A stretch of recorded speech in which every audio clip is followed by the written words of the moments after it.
Okay, we're now on our 10th tutorial. This time we won't be using Fusion, but we'll actually be doing Meshmixer. And Meshmixer is actually just another, well, it's a free software from Autodesk. So if you haven't downloaded it, just go and download and you can follow along. So the difference with Meshmixer and Fusion, in my opinion, is that Fusion is generally better suited for CAD. Mesh mixing, as the name implies, is better for working with meshes and just doing some simple edits. I mean, if you ever heard of Kitbashing, it's kind of like that, where you're taking elements of a mesh and modifying them to give you the result that you want. And we'll look through that in some of the activities that we'll go through. But for now, let's, with this open, you should see something like this. I'll explain the UI just a little bit for now. Firstly, this top area here, that's called the menu. It's very similar to Fusion. What you'll see later is that as we put models in, you have a few more options, but for now, we just have a very simple menu. Next, we have, well, let me just import this bunny first, and I'll show you. So you can actually see the menu here. There's a few more actions and whatever. Not a whole lot, but you'll mostly be using these. Anyway, the next thing I'll do is I'll go into my view box here. So in my view box, you can see I can again drop down and I can set my camera view from orthographic to perspective, and I'll select orthographic for most purposes. In this case, you wouldn't need perspective because this doesn't really have any rendering tools. So I find just stick to orthographic is a lot better. And next, what we are going to look at is we're also going to see how we can import models. In this case, if we actually remember the six squares, that's called the splash screen. And basically what the splash screen is just lets you import some basic shapes like the Stanford rabbit, the sphere, and a plane. In this case, we'll just use the Stanford rabbit because it's easy to work with. Obviously, the middle part here, the big screen, is just your canvas or viewport. You should understand what that is. And one thing I want to do before we begin is to go into under File here. If you go to Preferences, you can see you can select some different options. For myself, I prefer Fusion 360 navigation mode because that's what I'm familiar with. You could always go to Meshmixer by default, although I think this is actually based off Maya. So if you're familiar with Maya, then you should probably stick with this, although if that were the case, you probably wouldn't be using Meshmixer. But you can always put your settings like mine. I'll just cycle through so you can see. Dialogues, I just stick to always ask. And printers, you could do this. I don't really bother since I just use Cura. And I'll hit done. Again, your exact canvas may not look the same. I suggest you go and play around with the settings, you know, show the boundaries, the grid, whatever. Just play around with it. I'm not going to go through all of it. One more thing I want to just sort of let you know is that when you're importing files, there's only 7 types of files that they'll accept. The first is STL. Next would be OBJ. I mean, these two you should know. There's AMF and PLY. PLY is usually what 3D scanners output. There's also OFF. 3MF is the one that I personally prefer because that gives you a lot more data. It basically supports your model having vertices, colors, textures, and materials, so it's a step up above STLs. But some softwares don't accept it, so if you're worried, just stick with STL. And the last one is MIX. Again, the main ones you'll be looking at would be STL, OBJ, maybe PLY if you're doing 3D scanning, and then 3MF.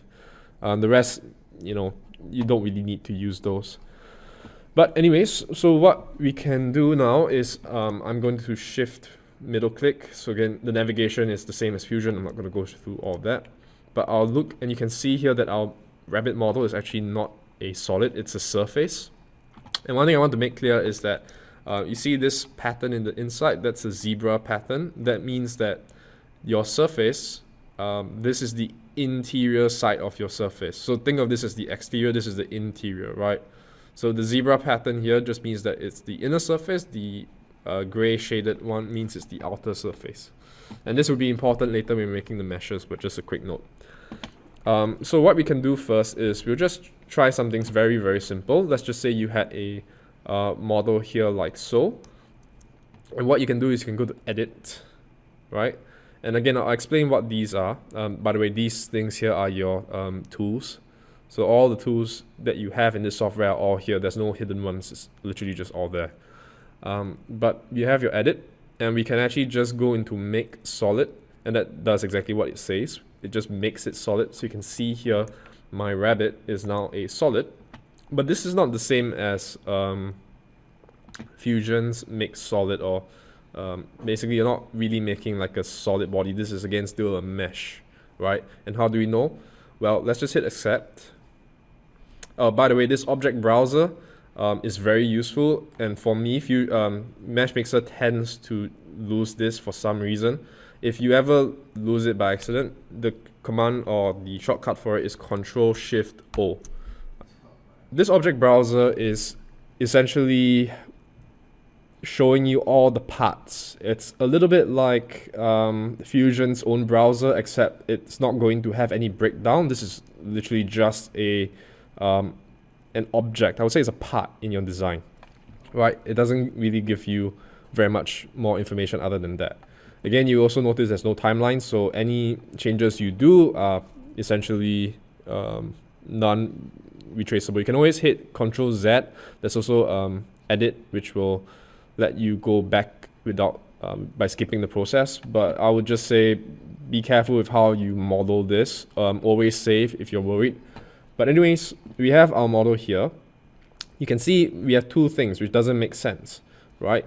That's because when we made solid, we actually created a new object, which is our bunny. So if I show here, and again, the eye icon just makes it visible. You can see we still have our surface, right? And if we hide this and select the other one, you can see this is now our solid. So we have two objects here. In this case, let's just say I don't want this. Actually, you know what? I'm going to leave it for now. I'll show you this later, because actually I want to show you, this is not a solid, because if we press the shortcut W, you can see we have our tessellations, right? So this is still a mesh. It's not a solid body. We have our mesh. Again, if you want to hide this tessellation, the wireframe is called, you just press W again. And now with this object browser, I don't want this solid bunny anymore. I can always go down here. The first one here, this icon, means to duplicate. So if I click this, it's going to make a copy. And I don't want this copy, so now I'm going to go to the bin, which obviously means delete. So if I select that, it'll delete it. Select that, it'll delete it. And now I can show my bunny again, and I have my rabbit. So I think what I'll do is just quickly go through what each of these tools do. I'm not going to go into the individual tools within these groups, but I'll just sort of explain. So mesh mix just means you're adding things, right? You're inserting certain meshes into the workspace that you're working with. So if, say, I want a sphere to make like maybe an eye, I'll just drag it out, and now I've got an eye. I can always scale this down, whatever, hit OK. And now I have a little eye that's been modeled for my rabbit like so, you see? So this is, what it is just putting in shapes. And you can always select the type. You can put arms, ears, heads, legs, whatever, blah, blah, blah. Let's just say if I want to put an arm here on my rabbit, I can do so like so. And you can see I can make certain changes. I can reposition it wherever. So now he has a mutant freak arm growing off his back. So like I mentioned before, this is pretty much kitbashing, right? But in the 3D modeling workspace. So this is just a very, mesh mixing is just kitbashing by inserting components. You generally stick with primitives, but you try it out and see what you want. Next is select. Select sounds exactly what it is. It lets you select parts of your model. In this case, if I want to select here, here, here, here, I can with my brush. Alternatively, I'm going to clear selection here. I can also select the lasso.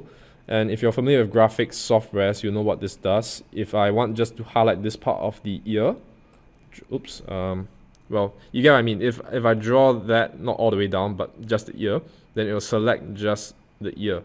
And then I can always go and adjust it if I want here with my additional tools. Again, I'm not going to go through all of them. Next, we have our sculpt. And sculpt is essentially kind of a very basic organic sculpting tool. So you have stuff like pinching, inflating, stuff like that. Let's just do inflate. And you see now, if say I want to make my arm bigger, I can always sculpt it by giving it a bigger bicep like so, right? If I want to go and make it more smooth with robust smooth, I can hit that, and you can see now it smoothens my shape like so. Again, this is very much like molding clay, so you just have to get a feel for it. Next, we'll go into stamp. Honestly, I wouldn't really bother very much with stamp. It's just you would never really need to use it, frankly speaking. Then there's edit. Edit is the most, I would say, is the most important tool here next to select. And what this does is it lets you do a few different things. So mirror, duplicate, transform, blah blah blah. These are the more crucial tools that you'll be using when you're in Meshmixer. Again, I'll go through these later. And now analysis, I think, is one of the most useful tools that I feel most of you will be using this for. So let's just do this, okay? To sort of really show what this does, let's just go to brush. And I'm going to start deleting random parts of my rabbit, right? And let's just delete one here, here, here, anywhere, it doesn't matter. Now, if I want to fix this in Fusion, I'm going to have a very hard time. I'm going to have to go and maybe do some form modeling. I mean, Fusion has a repair tool, but you know, maybe it doesn't work so well. I just want something simple, right? I've got a 3D scan, there's a few things that are broken. I just want a quick fix. Well, it's a lot easier here because what you can do is you can go to Analysis, Inspector, and the shortcut for this is I, if you're interested. And what it is here is it's shown you a bunch of points that they've detected are errors, in the sense there's holes in your mesh, right? And so what we can do is we can always individually select them, like so, or we can auto repair all, and we can also select the type of fill. Flat fill is fine usually for most cases. Typically, what I'll show you later in a second, I'll just select flat fill, auto repair all, and you'll see that our mesh is now repaired, right? But look at the rabbit ear here. That isn't kind of what I want. That's okay. I'll just go to sculpt. I'll go to flatten, and I'll change the size a little bit. You can see here I can then go in and make edits on the fly if I want, right? So this is just sort of a more useful tool. In this case, I'm not going to go through all and make it perfect. We'll actually do that later in an activity if we have time. So these are the main tools that you'll be using. Also, one more thing is analysis. If remember, with STLs, they don't save the units, they just save the values. So this could be 2.5 of anything. Millimeter, micrometer, kilometer, light year. I mean, not really, but you know what I mean. There's no unit, so we have to specify here.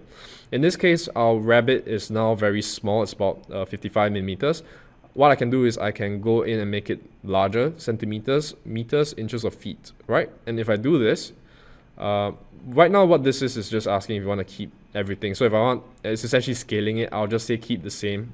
I don't recommend, scaling it this way. But if you see now, nothing's actually really changed. But that's exactly because of that. It's not got any units. But when you export it as an STL later, you'll see that your size has in fact changed, right? Generally, I'll just leave this in millimeters.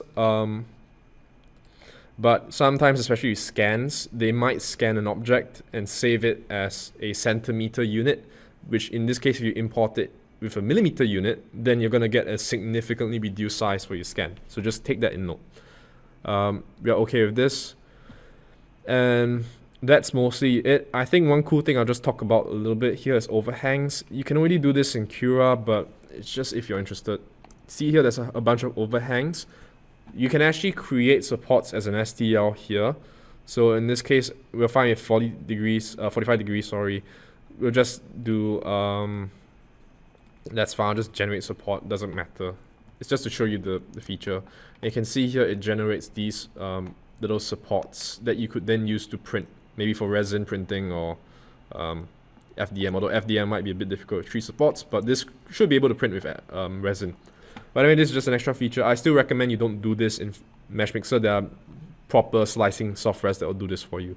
But just in case you want to put it into your model itself. So with this, we are done for the introduction to Meshmixer. I've got 2 things that I want to do. Well, 3 actually. 3 little activities. And I think I'll start with in my opinion, what most people in additive manufacturing will need, which is essentially lattice generation, right?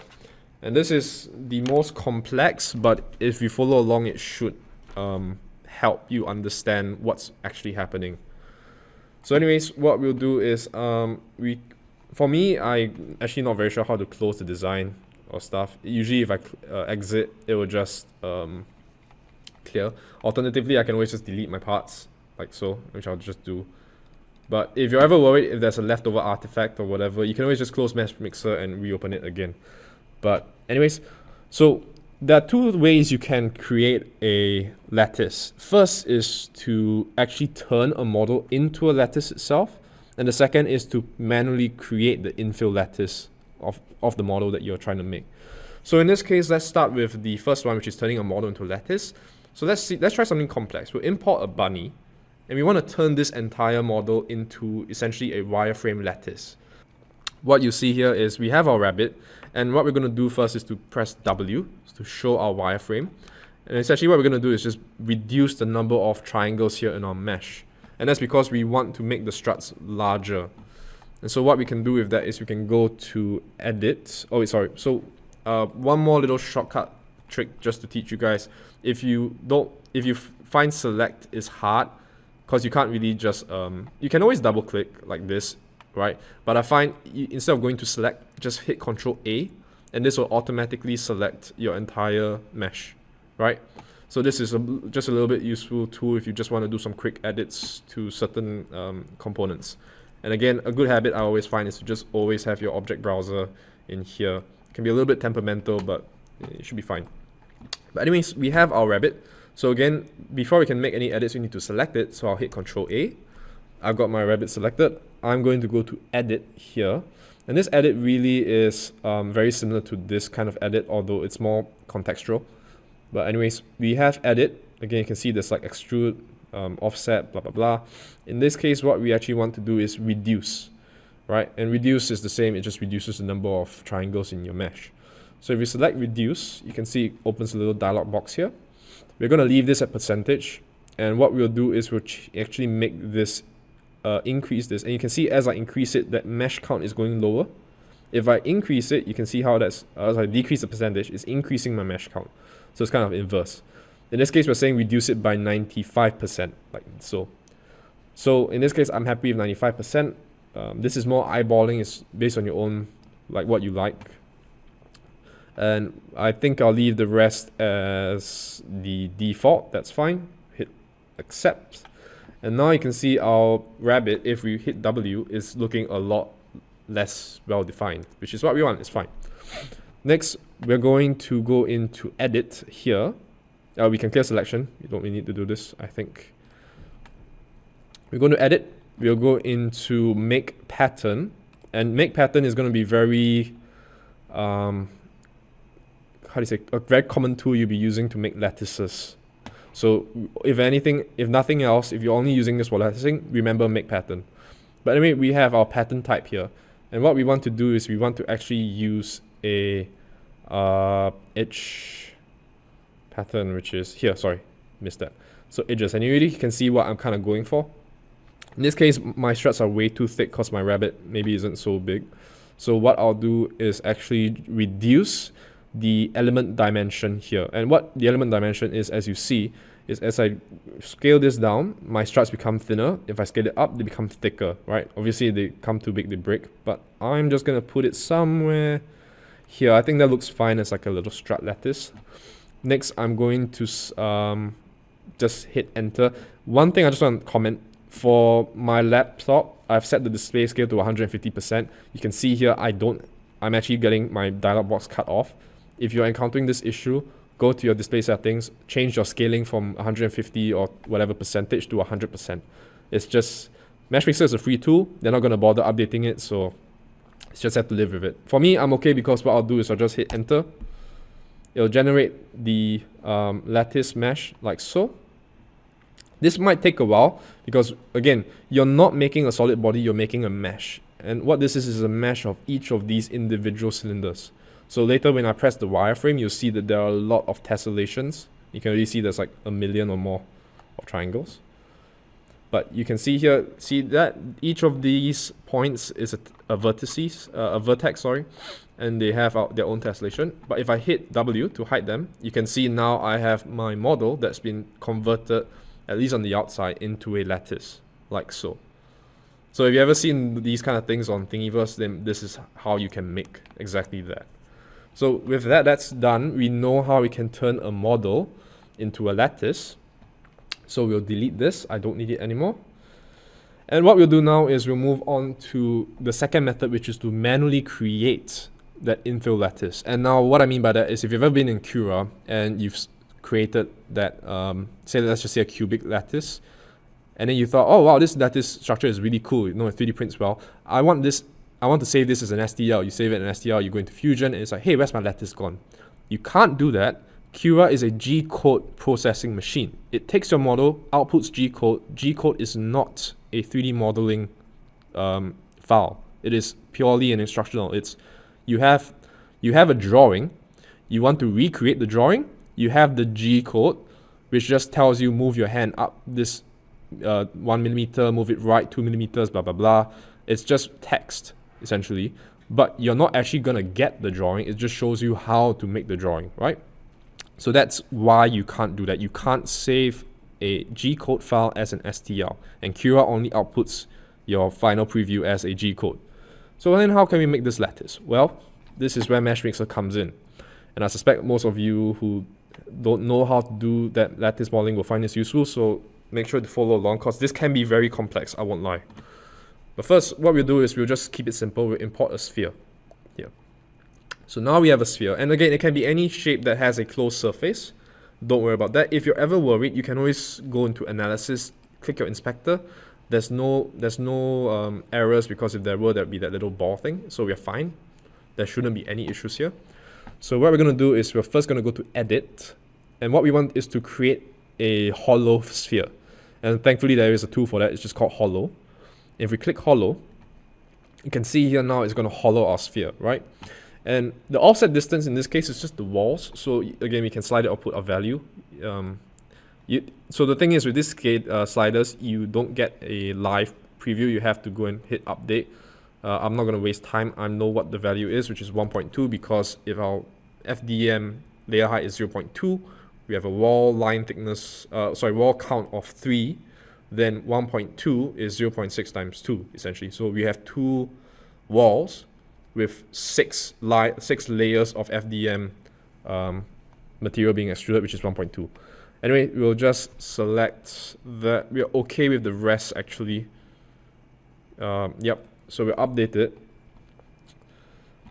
You can see now, it might be a bit hard to see because it's not a huge change, play around with it, but this is the shape we want. We're okay. You hit accept. And again, this is where I need to bring up my object browser. And what I will do, also one more thing I just want to take note, let you know, is that this hollow offset isn't the same as Fusion's offset. You know, with Fusion offset, you can sort of push back. This offset works differently in that it doesn't allow your model to intersect. So this is very useful. With Fusion, if you offset faces and stuff, it can sometimes intersect, or rather with meshes, it can intersect. With this, it basically remeshes your entire model. It's saying, I want it to go this way. It creates a mesh, it remeshes the entire thing. Think of it like this. If you're trying to offset a mesh, what it's going to do is just sort of scale it, right, from the point of origin. Whereas this is remeshing the entire thing. It's taking a surface, changing the surface, then remeshing it. As opposed of the regular offset, you just take the mesh and just push it away. You get what I mean? So don't worry if you don't understand the technicalities. It's just a little tip to sort of understand what's really happening here. It won't really affect. What I'm basically saying is, if nothing else, if you can't do this in Fusion, then try this in Meshmixer, because maybe some intersecting issues are happening in Fusion. But anyway, sorry, where was I? We have our sphere, we've hollowed it, and now what we want to do, yes, is we want to separate shells. Because right now, if what you have in this, again, is a mesh, we have an internal surface, and we have an external surface. So I think, actually, let me try this. If we go into shaders, I think this was transparent. Yeah, you see that? So the red little thing here, that's basically our hollow sphere, right? Right now, this is just a transparent shell. This top outer ring is your first surface, and the inner ring here is your inner surface, right? I mean, it's like a ball. So let's just go back here. And now if we separate shells, what we're doing is we're separating those surfaces from the part, right? Because again, your browser doesn't hold all the information like Fusion. It's just the part itself. So let's go here, right? So if we hide this, you can see that, and we select this, this is our inner wall. And again, remember the zebra patterning means it's the interior surface, right? So what I'll do just to keep things simple is I'll rename this. I'll name this my outer wall, okay? And I'll name this my inner wall. Just so that I can not get confused, because by default they'll just put 1, 2, and you can easily get lost when you have a few tens to hundreds. But anyways, once we have our separate shells, and I'll sort of explain that maybe later when we try another example. But for now, we've separated our shells. What I'm going to do is I'm going to want to reverse the side of this inner wall, right? So I'm going to hit Control A to again select all of it. Pop up like so.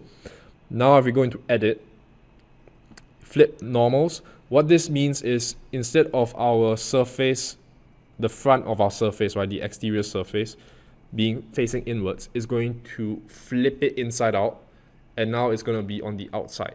So if you were to think of it, it's like if you had skin, right, your skin layers on the top of your skin right now would be flipped inside out. So your fleshy bits will be on the outside and your skin will be on the inside. A little bit of a gross picture, but think of it that way. So if we hit Flip Normals, now you can see this is not the zebra pattern, meaning this is now exterior surface.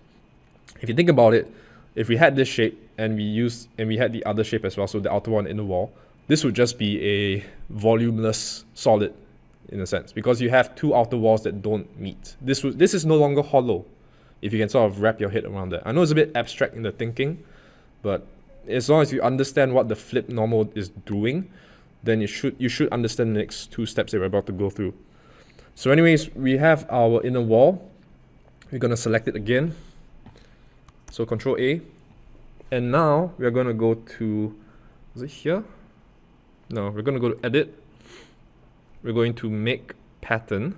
Again, remember Latticing, Make Pattern. And by default, I always do this, don't worry about it. But instead of pattern type in edges or tile tubes, we're going to go to lattice, like so. And so now with our lattice, you can see it's already created a lattice. Again, you can sort of change it if you want a hex grid or a regular grid. I'm just going to stick with regular in this case. Play around with it, have fun.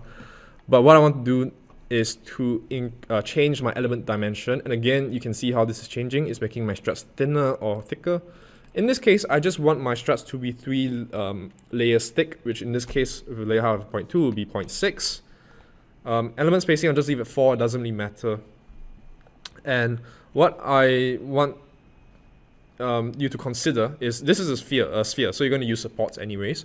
But think about your latticing supports, right? If this is a very large cube, would this bridge well, right?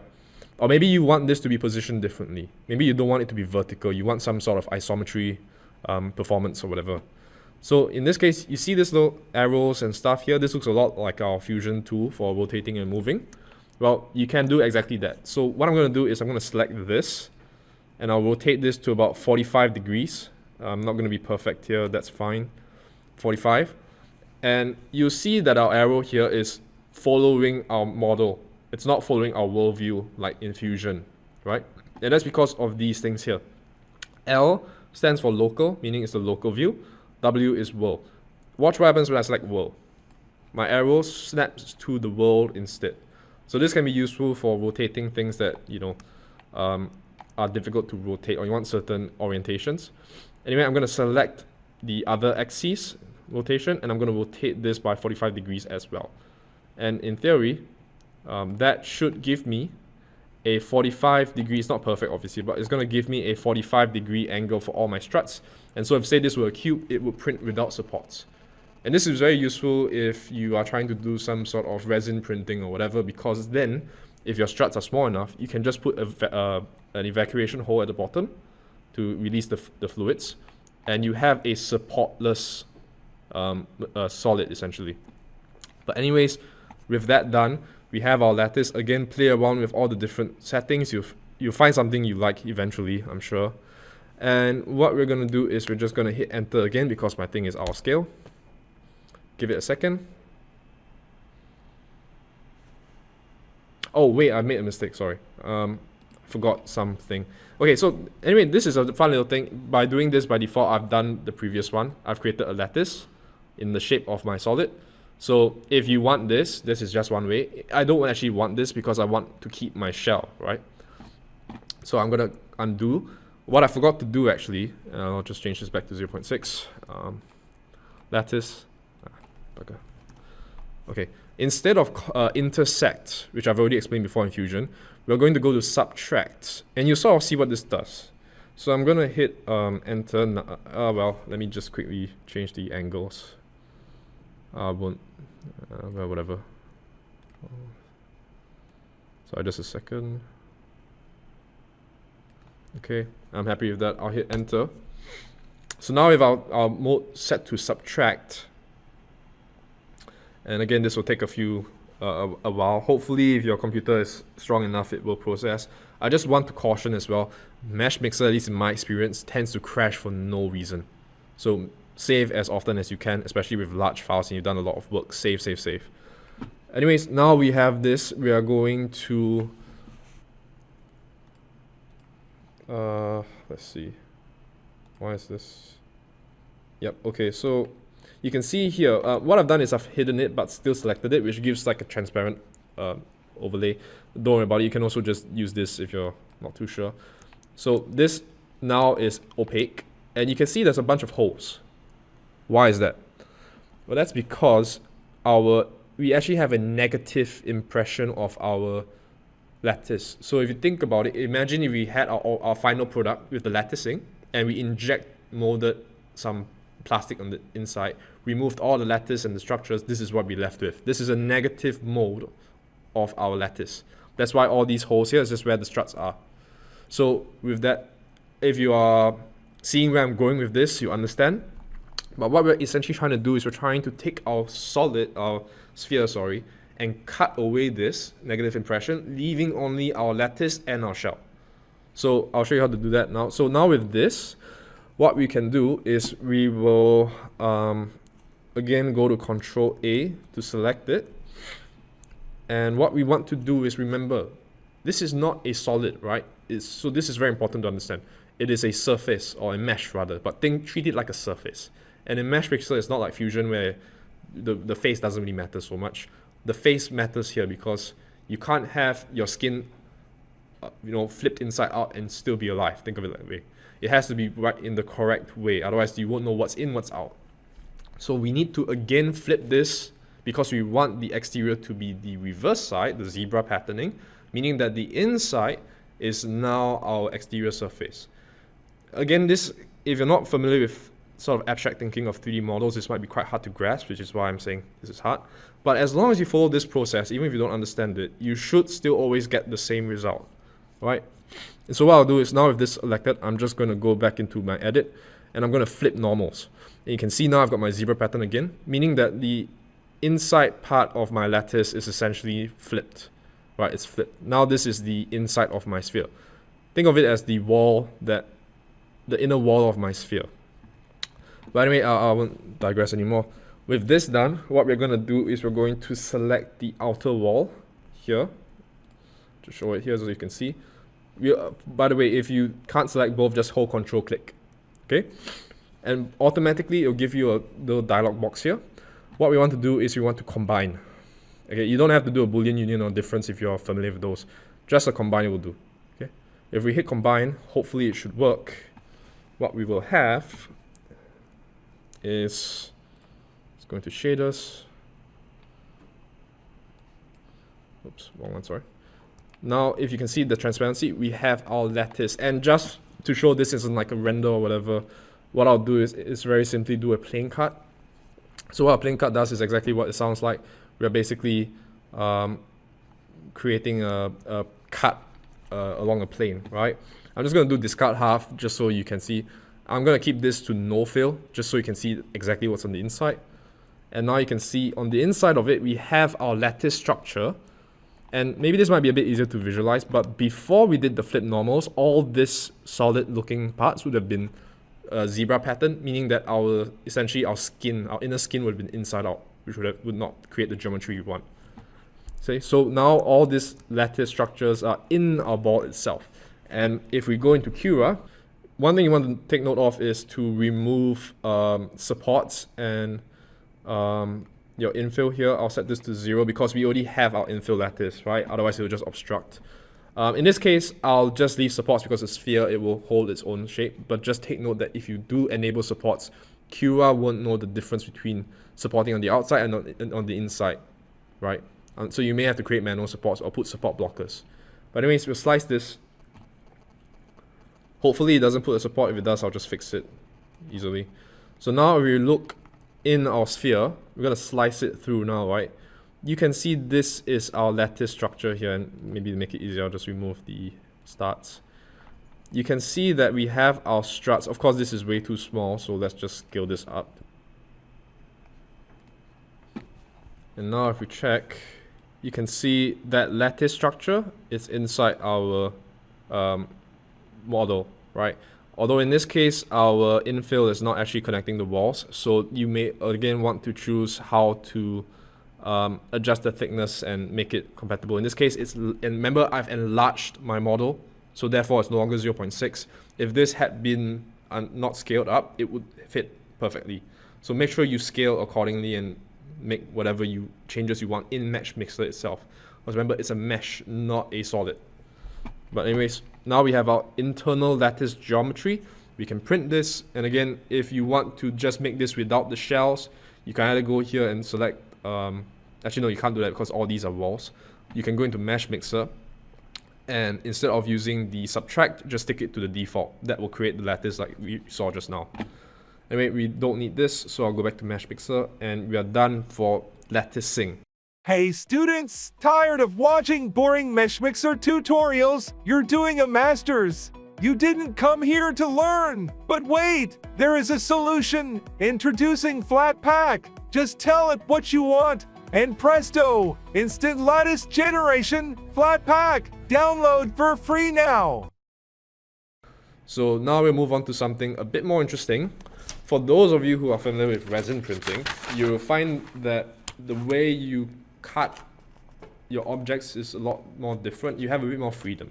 With FDM, you need a flat surface to align to the build plate, right? Otherwise, you need supports. But with resin printing, most of the time, you're already using supports. So a flat surface isn't going to help you unless you have a flexible plate. But most people don't. So how then do we take models that are very large, split them, but keep that organic curve? And so what I'll do here is I'll just go into import. And you can use any model here. I'm just going to use one that I have, like so. And I'll go to my Thingiverse. You can see here, this is just something I have here. So if you're familiar with Mass Effect, this is just a character from the game. What I had was this model. You can see it's all solid. But I wanted to split it up into separate sections while having a little key nub here to align your parts, right? So how do you do this? In Fusion, this is a lot more difficult because you then have to go into the form modeling, create surfaces, cut things. It's really, really complicated. Don't waste your time. What you can do, and just as an example here, this is the resin printing. You can see all the supports, right? So I'll go back to Meshmixer. Okay, got my model here. Let's just go and do something first, which is plane cutting. I'm just going to select plane cut from edit, plane cut, and you can see I can actually, if I want to just remove the base here, I'll just scroll down a little bit. If I want to move the base, I'll just leave it there. I don't really care. And I can select remeshed fill, hit accept, and now if I go on the bottom, you can see it's already been patched for me. So it's just handy if I want to remove certain parts of my, say I don't want the legs, I just want to make a bust, I can just do that. It's really easy, plane cut. But what I want to do, and I want to try and make this a habit for you guys, is whenever you have a new model, especially if it's not something you created, just go into edit, separate shells, and you can see, hang on, why do I have so many shells, right? Because most of the time, depending on the component you make, there may be different shells for obvious reason. If they have different parts to them, they'll have different, components or parts. So in this case, if we go and look at our model, you can see if I select shell 1, this is our entire model, and let's just hide it. Okay, and we'll unselect it. And our model is gone. And this means that we have additional shells, which is usually an error in the meshing itself, the actual original model. If you see here, I've selected all of them. Oops, wrong button. You can see there's a very, very small mesh here that does basically nothing. It's just a good habit to remove these because they do nothing for your model. And if you're ever worried maybe that mesh was actually really important, don't worry. Show your model again. And once you're done separating shells and deleting unnecessary faces, go into analysis. In fact, I'll just use the I shortcut here. You can see, brings it up faster. And I'm just going to hit auto repair all. You can see there's some errors. Auto repair all. And now our model is done. It's repaired. It's good. We can start working on it. It's just a good habit to do. Anyways, from here, what we want to do is we want to go into select. But we don't want to really select with a brush because what we want is a bit more of a finer, precise selection. And in this case, I want to do the same thing, which is to slice or split this torso part here. I want to split her in half effectively. So what I'll do with the lasso selected, I'm going to click and hold and drag onto the line that I want to split it on. So in this case, I'll just follow this line here. You can see the geometry. I'm just going to click, drag, and you can see it start to come out. But oh no, I've reached the end. What do? I need to see something. Release it. Change your view camera. Continue from where you started on, like so. And just keep doing this all the way. In this case, I won't be too precise because I don't really care. And just like that, you can just keep drawing. And you can see that's a lot more finer detail and control that we have over our selection, as opposed to a brush, which is just an entire fill. That's not to say the brush can't be specific as well. You can always reduce the brush size to select individual faces, but that just seems incredibly tedious, and you might miss a certain face. So, oops, that's fine. I don't really care, to be honest. I'll just split it here. Okay. Normally you'd make this line a lot nicer. I'm not gonna care at this time. And what I'll do now is I will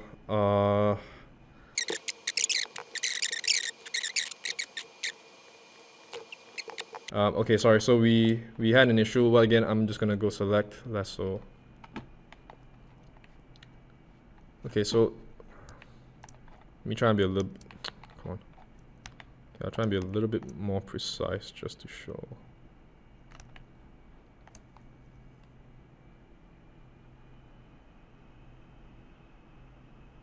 Enjoy the view.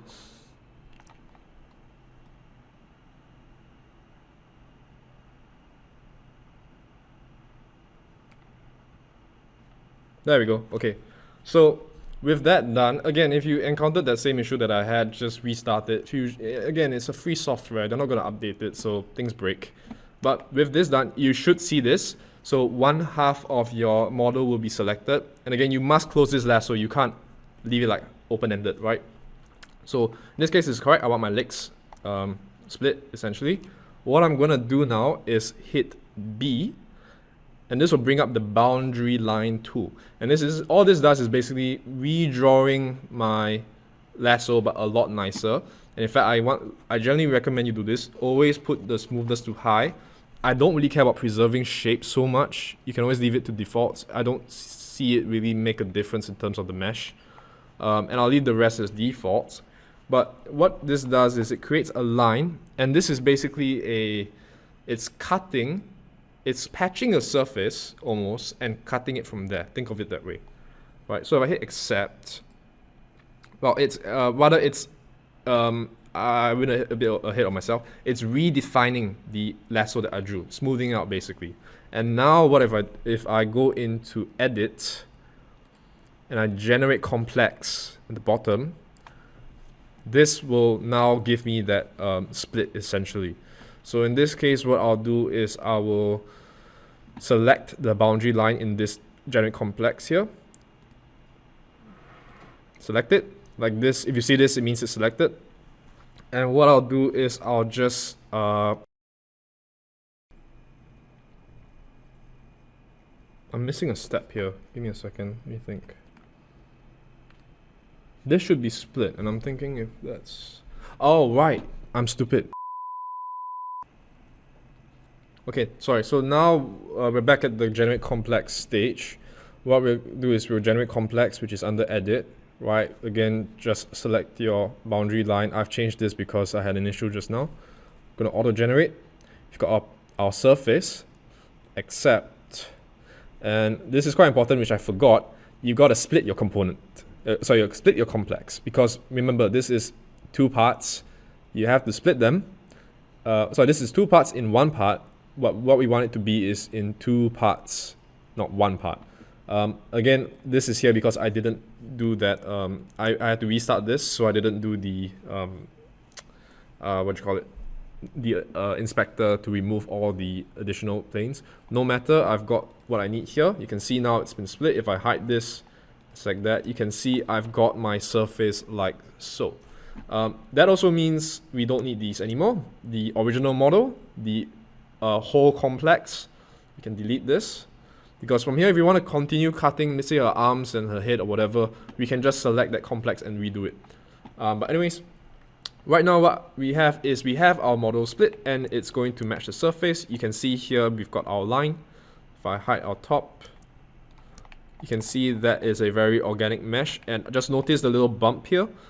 If I hide this and show this, you should see a complementary bump up here, which you do. It's a bit hard to see with the shadows, but you see what I mean. There's a bump. So we're happy with that. This means it should fit well. But what I want to show you now is how to actually add the key, right? And if you remember, we can always add shapes using Meshmix. In this case, I'll just stick with a cube. I find it simpler. You can use whatever you want, really. And here, I'll just click and drag onto our part. Again, it's going to be very large because my scale is in millimeters. That's fine. I'll just shrink it down a lot more using this. There's a little icon here to shrink. You can just shrink that down. And the useful thing with Meshmix is that it will just conform to the shape. So you see, no matter where I place it, it's going to always be perpendicular, essentially. And what I can do is I can also change the offset. So what does that mean? It means right now it's in there by about half. If I increase it, I can make it go up higher in the model if I want my key to be larger, or I can make it more shallow by sticking it in there. I think 0 is fine just as a demonstration. Again, play around, see what works. And here we're going to hit create new object. It might be default to append to mesh. Select create new object. If not, hit accept. You'll see our part in here. What we want to do is we want to duplicate this, which we'll do in the object browser by hitting this icon. Duplicate, we've got a copy, that's fine. Now what we'll do is we want to cut away from our model one of the cubes and add to the other model, the reverse side, the cube. So what I will do is I'll first I'll first cut it out, which I find it a lot easier. It makes things more understandable. So I'll cut out from the top, or from the bottom of her waist here, right, the part of her legs. So I'll select this, I'll select one of the cubes, and because we duplicated it, we have it positioned exactly where we want it to be. And what we're going to do is we're going to edit, and we're going to do this automatically, bring up this edit dialog box. We're not going to combine, we're going to Boolean difference. And if you don't know what Boolean means, it's basically just a, to be honest, I don't really know the difference, but anyways, here we have our difference. We can just uncheck preserve group borders, uncheck auto reduce results. The rest we can just keep the same, really. Hit accept, and if I just go ahead and hide, I think it was this one, you can see now that we have our square cut out from our mesh. Okay, and if we then hide this, because now we want to work on these two, right, our top part. If we go into the same process, we select the two parts here, and then we go into combine. Now it should work like so. You don't have to do the boolean for this one, just combine, because remember, combine isn't like fusion where you can subtract. It's just add. It's only a join combine, essentially. That's why you have to use boolean difference. But anyway, with that, you can see we now have two parts, right, and they are both in the model itself. And now you might be wondering, hey, but what about tolerance, right? This this might be too tight. A very simple fix for that I find is before you combine, select the cube and just go into Edit, Transform, and Transform lets you move your parts in space, 3D space that is, and it also allows you to scale. And so what I'll do is, I know this is a bit weird because the z-axis is on the flat plane. It's just the default. So in this case, I know by the color that this is the z-axis, this should be the x-axis. So what I'll do is I will do, it's 0.3 right now. I could always adjust the by millimeters, or I prefer to just do scale, because remember, if you increase the scale, then it's going to be kind of parametric. Not exactly, but kind of. So in this case, I'll go 0.95. That makes it 5% smaller just on this face. And by default, I think uniform scaling is enabled. Make sure to uncheck this if you want your z-axis, in this case y, to remain the same. I'm going to go to my z-axis, which is again the side, not the top, 0.95. And now, except you can see my thing has shrunk. I'm going to go and combine again. And now if you see, if I try and show like a little inside view, you can see that there is a little bit of an offset, like so. You can see that, right? So this little light green part, that's your offset. This should let things slip in a little bit smoother. You can put in some glue and whatever. But yeah, that is that.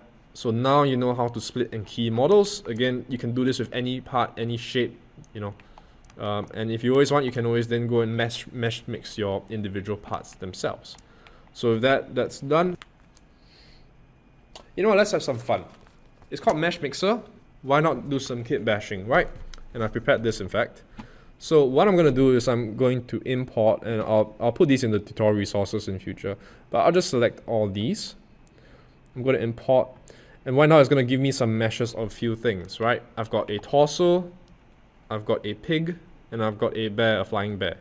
And really what I only want from these are a few parts. So what I'll do first is for this human torso, I don't need the rest, I just want a bust. So I'll simplify my process right now. I'll go into Edit, Plane Cut. Make sure you only select this. If you select all, it will cut all the parts. I can rotate my plane. In this case, I'll just rotate it like so. I'll do a remesh fill. Hit Accept, and now I've got a simple torso. I'm happy with that. Next, so I'll hide that for now, just to make things easier for me. I'll go to my pig, I'll hide the bear, and really what I want is just this little snout right here. Now how can I do that? Well, I can always select with my brush, but I find a much simpler tool is just a lasso. I'll hit my back to align it. Hang on, sometimes it does that, don't worry. Go to lasso again, and I'm just going to select just this edge here. Oh yeah, sorry, with lassos you may have to combine. Yep, so just connect it with lassos. And now you can see I've got my snout selected. So I'm going to hit B again to create my boundary line to split it, right? Again, I'll just do smoothness. Done. Accept. And with this here, I can always go to oh yeah, actually I may as well show you now. I want to separate the shells, so what I can do is shortcut Y. So this separates my shells, right? So if you see here, I've got my snout. If I hide it, now my pig doesn't have its snout. I don't need the rest anymore. Delete. Now I've got just the snout, like so. So remember, if I separate it, I'm separating it by the boundary line. I'm basically telling it where to separate from. So anyways, with this done, I'm happy. I'm going to leave this alone. Next, I'll focus on the bear. I'm going to show the bear. And now what I want from this bear is just its head.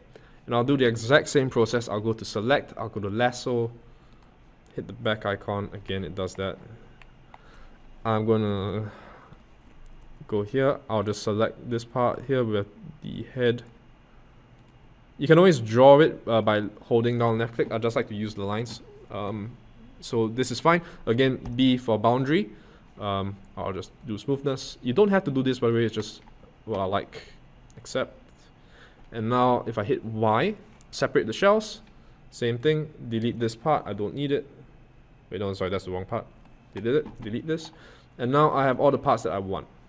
And so if I go into my man, now my man will be the part that I'll be mostly working with. So in this case, I want to move my bear head around here. So what I'll do is I'll go to edit, transform, because remember I can move it in 3-dimensional space. I'll just select world. So I generally do that by default.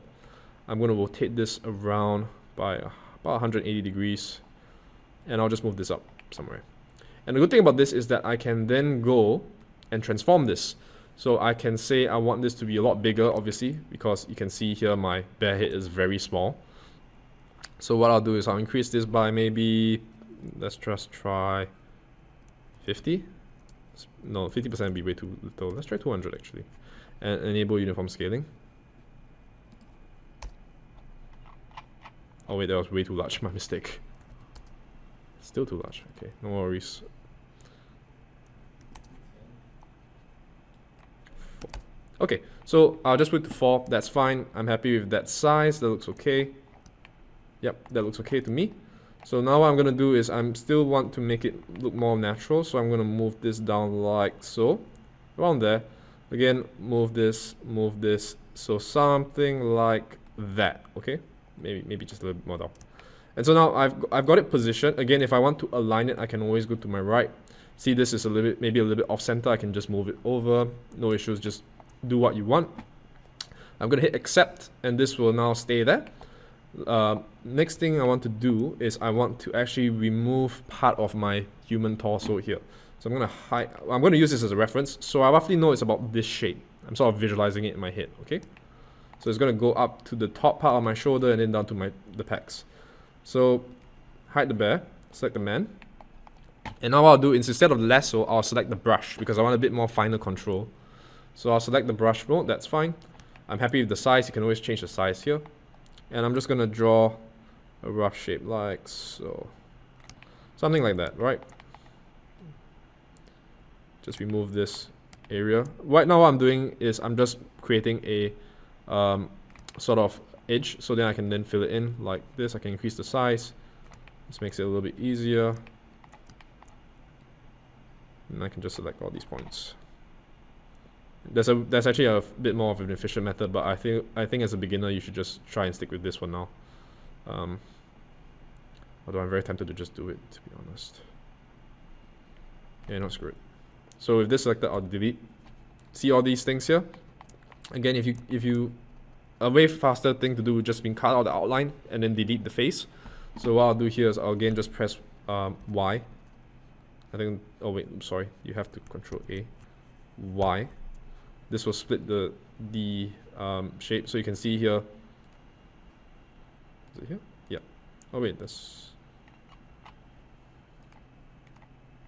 So that's interesting. That's an additional thing that I need to delete. Never mind. So what I can do here is go into select. I'll just select it this way. I can't be bothered anymore. Forget what I said about that. I'll just delete this. Is it too small?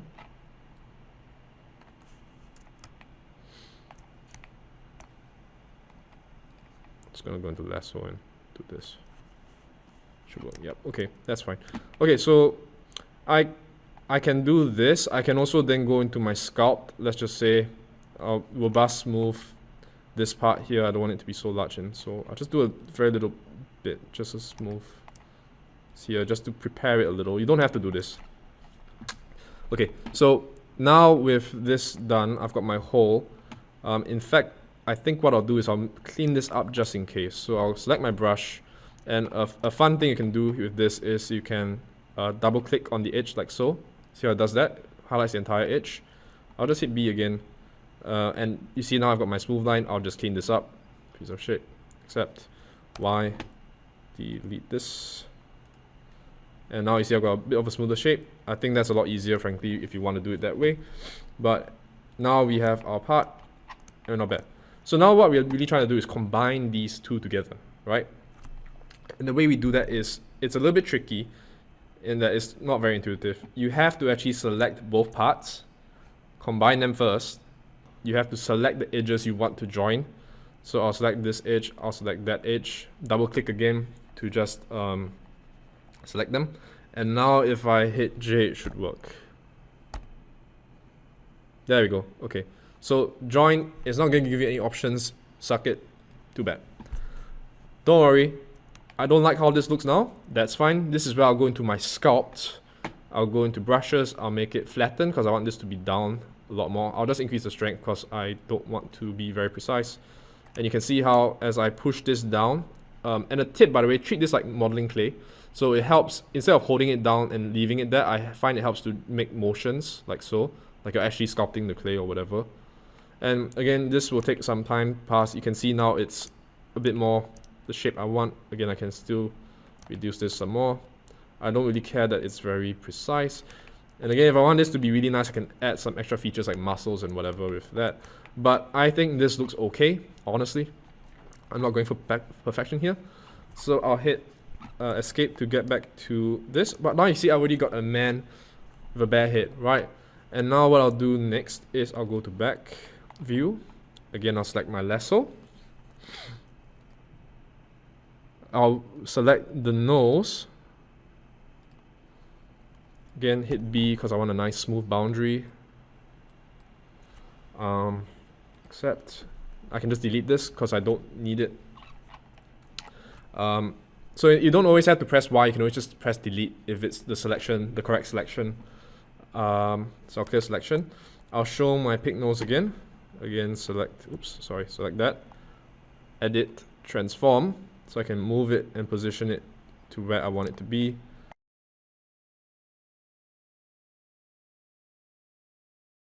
And I'm happy with that currently.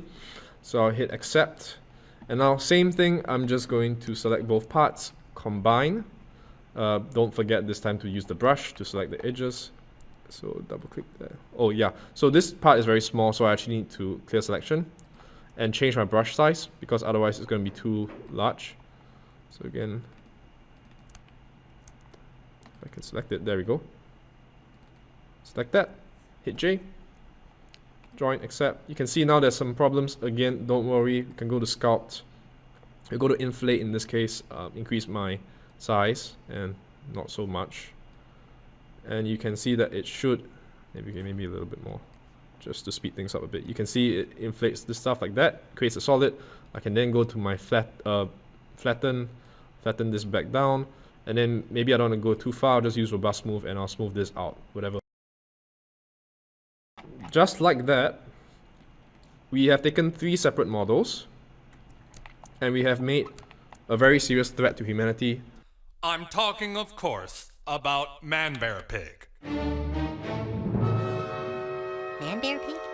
And the best part is you can always then export these as STLs to 3D print. See, so this is where I think Meshmixer became popular with the 3D printing community, because you can't do this as easily in Fusion, definitely not.